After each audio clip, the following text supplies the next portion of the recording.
നിങ്ങളുടെ favourite shows ഇനി ഒരിക്കലും മിസ്സാവില്ല. ഇപ്പോൾ C5-ലൂടെ കാണും നിങ്ങളുടെ ഫേവറേറ്റ് ഷോസ് തികച്ചും സൗജന്യമായി. നമുക്ക് നമ്മുടെ അഭിഷേകിന് വേണ്ടി ആ കുടുംബത്തിൽ നിന്ന് അഞ്ജിതയുമായുള്ള ബന്ധം ആലോചിച്ചാലോ? ആഹാ, അത് കൊള്ളാലോ. നല്ല ആലോചനയാണല്ലോ. ദാരിദ്ര്യം പിടിച്ച കുടുംബത്തിൽ നിന്ന് തന്നെ എന്റെ മോന് പെണ്ണാലോചിക്കണം അല്ലേ? അല്ലമായെ, ഞാൻ പറഞ്ഞു വന്നത്. ഹരിയേട്ട പറയുന്നത് കേട്ടില്ലേ? അഭിക്ക് വേണ്ടി അഞ്ജിതയെ ആലോചിക്കണമെന്ന്. ഈ ഏട്ടൻ എന്താ ഇതൊക്കെ കേട്ട് മിണ്ടാതിരിക്കുകയാണോ? എന്താ വാ തുറന്നൊന്നും പറയാത്തത്? ഞാൻ പറഞ്ഞു എന്നോടല്ല, അതാ അങ്ങോട്ട് നോക്കി പറ. മായേ, അവരുടെ സാമ്പത്തിക സ്ഥിതിയൊക്കെ അവിടെ നിൽക്കട്ടെ. ഇത് നമ്മുടെ ഋഷിമോന്റെ ആയുസിന്റെ കാര്യമല്ലേ? അപ്പൊ ചേച്ചി പറഞ്ഞതുപോലെ അഭിഷേകിന് വേണ്ടി അഞ്ജിതയെ ആലോചിക്കണമെന്നാണ് അമ്മയും പറയുന്നത്. സിദ്ധം പറഞ്ഞതനുസരിച്ച് പരിഹാരം ചെയ്യണമെങ്കിൽ ഇങ്ങനൊരു വിവാഹ ബന്ധത്തെക്കുറിച്ച് നമ്മൾ ചിന്തിച്ചല്ലേ മതിയാവും. അതിപ്പോ അഭിഷേകിന്റെ വിവാഹം നടത്താൻ നമ്മൾ മാത്രം തീരുമാനിച്ചാ മതിയോ? അഞ്ജിതയെ വിവാഹം കഴിക്കാൻ അവന് കൂടി താല്പര്യമുണ്ടോന്ന് അറിയണ്ടേ? പിന്നെ അത് വേണം. തീർച്ചയായും അഭിഷേകിന്റെ താല്പര്യം അറിയണം. ഇല്ലെങ്കിലേ ചിലപ്പോ ഋഷിയുടെ വിവാഹത്തിന് സംഭവിച്ചതുപോലെ പലതും നമുക്ക് കാണേണ്ടി വരും. അവന്റെ താല്പര്യം നമുക്ക് ഇപ്പൊ തന്നെ ചോദിച്ചു മനസ്സിലാക്കാം. ഞാൻ അവനെ വിളിക്കാം. അബി, എടാ അബി. വരുന്നു.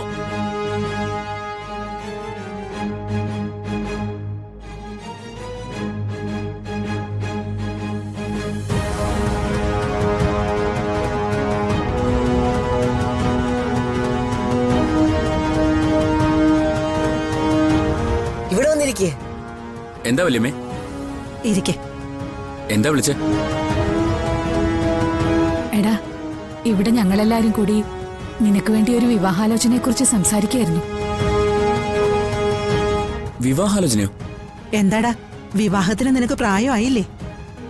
ഏയ്, അതല്ല മോനെ. ഇപ്പൊ നിന്റെ വിവാഹം നടത്തേണ്ടത് ഈ കുടുംബത്തിനൊരു അത്യാവശ്യമായി മാറിയിരിക്കെ.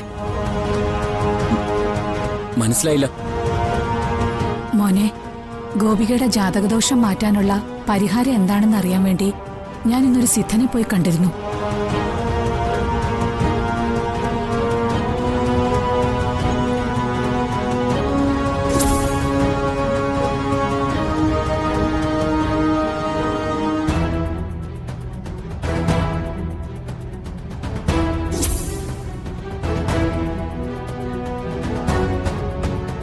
സിദ്ധൻ പറഞ്ഞതുപോലെ പരിഹാരം നിറവേറ്റണമെങ്കിൽ അഭിഷേക് മോൻ ഗോപികയുടെ ആന്റിയുടെ മകൾ അഞ്ജിതയെ വിവാഹം കഴിക്കണം.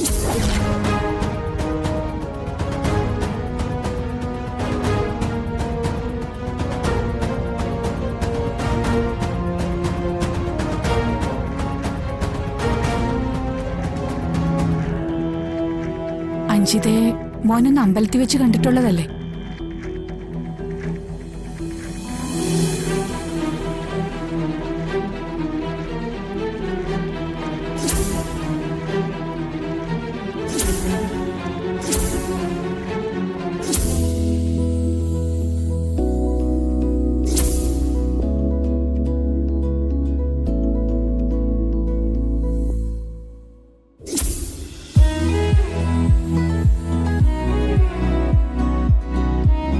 അഞ്ജിതയെ വിവാഹം കഴിക്കാൻ മോൻ ഇഷ്ടാണോ?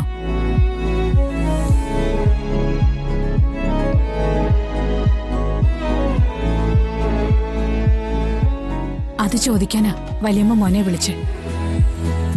പറ മോനെ, അഞ്ജിതയെ വിവാഹം കഴിക്കാൻ മോന് താല്പര്യമുണ്ടോ? ഡൗൺലോഡ് ചെയ്യൂ C5 ആപ്പ്. കാണൂ എല്ലാ എപ്പിസോഡുകളും സൗജന്യമായി.